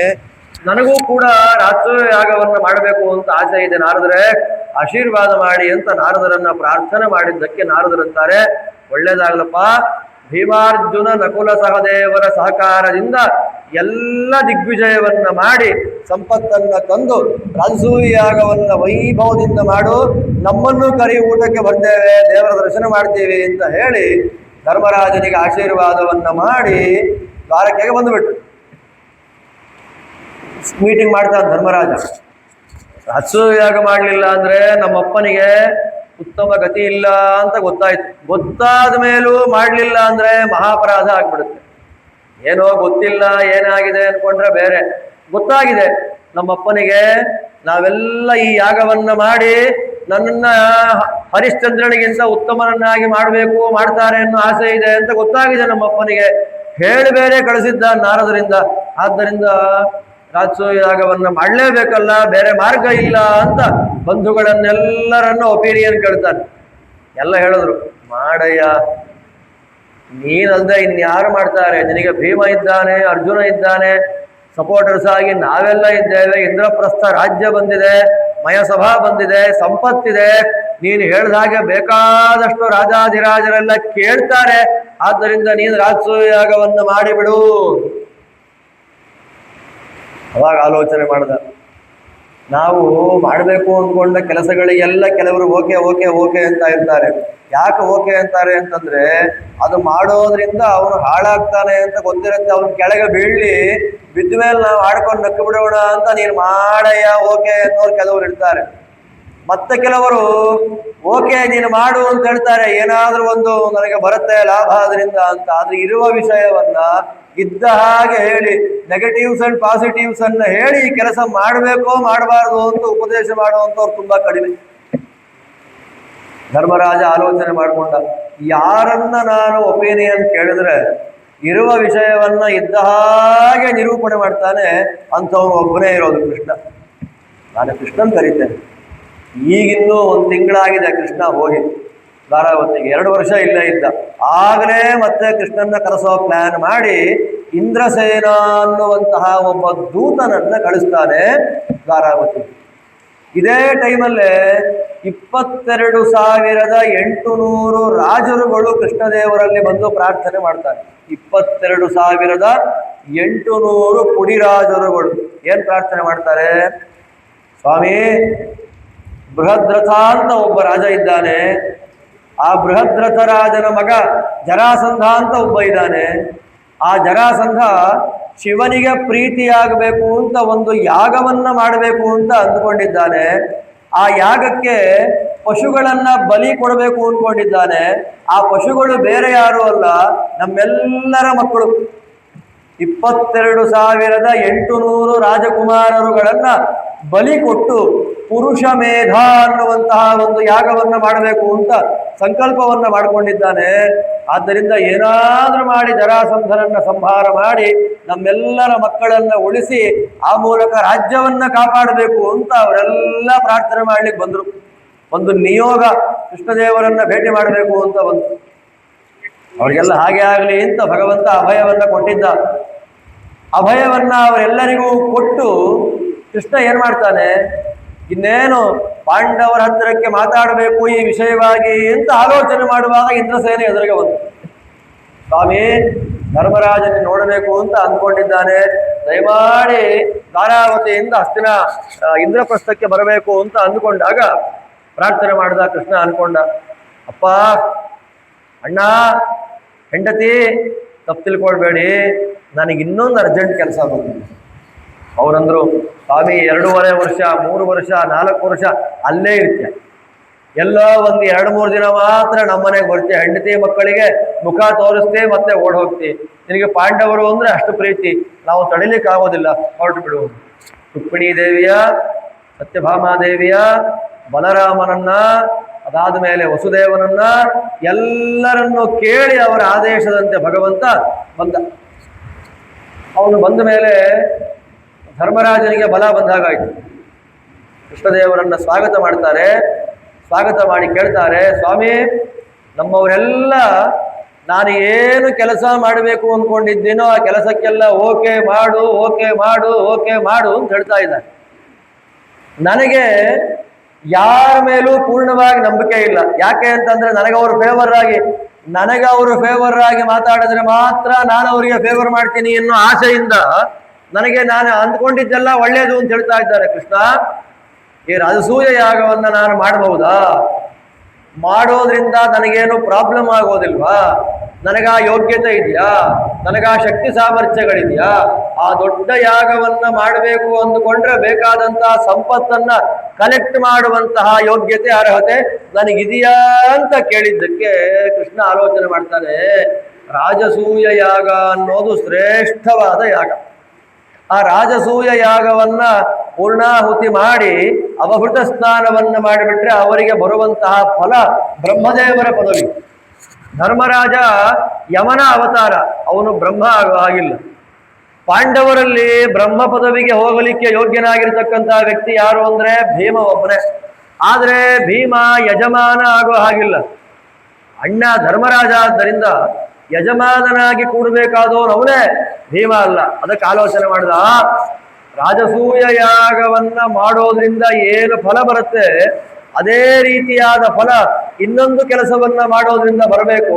ಆ ರೀತಿಯಾದ ಒಂದು ವ್ಯಾಪಾರವನ್ನು ಮಾಡ್ತೇನೆ ನಾನು ಅಂತ ಕೃಷ್ಣ ಆಲೋಚನೆಯನ್ನು ಮಾಡಿಕೊಂಡು ಜರಾಸಂಧನ ಬಗ್ಗೆ ಮಾತಾಡ್ಲಿಕ್ಕೆ ಶುರು ಮಾಡ್ತಾನೆ. ಜರಾಸಂಧ ಎಂತವನು ಅಂತ ಮಾತಾಡ್ಲಿಕ್ಕೆ ಶುರು ಮಾಡ್ತಾನೆ. ಅಂತ ಜರಾಸಂಧನ ವೈಭವವನ್ನು ಕೇಳಿ ಧರ್ಮರಾಜ ತುಂಬಾ ಭಯ ಪಟ್ಟು ಬಿಟ್ಟ. ಆ ಜರಾಸಂಧ ಎಂತವನು ನೋಡಿ, ದುಷ್ಟರ ವಧೆ ಮಾಡೋದು ದುಷ್ಟರಿಗೆ ಇಷ್ಟ ಆಗಲ್ಲ, ಮಳೆ ಸುರಿದು ಹೋಗ್ತಿದೆ. ನಾನು ಜರಾಸಂಧನ ವಧೆ ಮಾಡಿಸ್ಬಿಡೋಣ ಇವತ್ತು ಅಂತ ಆಲೋಚನೆ ಮಾಡಿದೆ. ಜರಾಸಂಧ ಅನ್ನೋ ಹೆಸರು ಕೇಳ್ತಾ ಇದ್ದ ಹಾಗೆ ಮಳೆ ಶುರುವಾಗೋಯ್ತು. ಜರಾಸಂಧನ ವೈಭವ, ಜರಾಸಂಧನ ಸಂಹಾರ ಅದೆಲ್ಲವನ್ನು ಕೂಡ ಮತ್ತೆ ನಾಳೆ ಅನುಸಂಧಾನ ಮಾಡೋಣ ಅಂತ ಹೇಳ್ತಾ ನಿಮ್ಮೆಲ್ಲರಿಗೂ ಭಗವಂತ ಒಳ್ಳೆಯದು ಮಾಡಲಿ. ಇವತ್ತಿನ ಪ್ರವಚನ ಮುಗಿಸ್ತಾ ಇದ್ದೇನೆ. ಇಲ್ಲಿಗೆ ಶ್ರೀಕೃಷ್ಣ ಅರ್ಪಣಮಸ್ತು.